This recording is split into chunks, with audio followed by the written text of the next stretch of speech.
Ngayon guys, ang among trabaho, nagkupras. Pras ng lubi or nyog. May nagsaka na at may nagtapok ng mga nahulog na nyog. Ayan nyo guys. Ang nagsaka nandoon sa taas. Ayan. Nangahulog na ang mga bunga.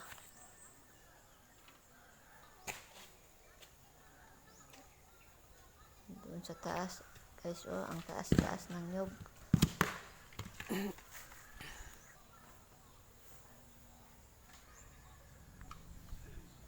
At kami rin guys ay nagtapok ng mga nahulog na nyog. Yan. Tatlo kami nagtapok ng mga hinulog na nyog.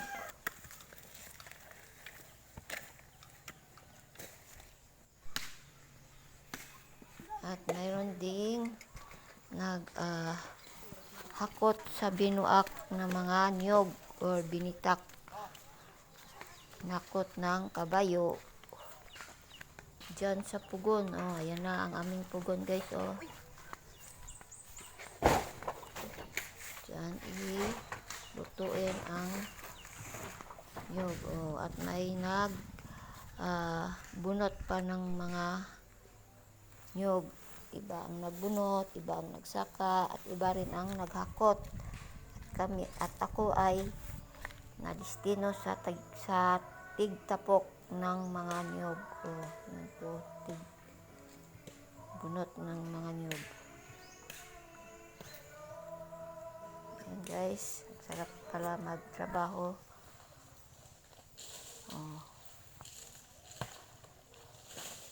Yan guys, ang tinapok ng mga nyog nasa ilalim ng mga dahon. Hahanapin talaga para makita yung mga lagpot ng mga nyog.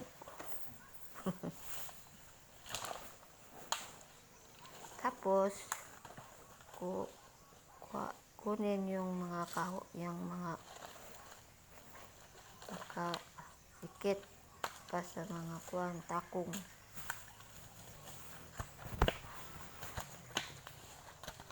Yan lang guys, may pangtusok ng mga nyog.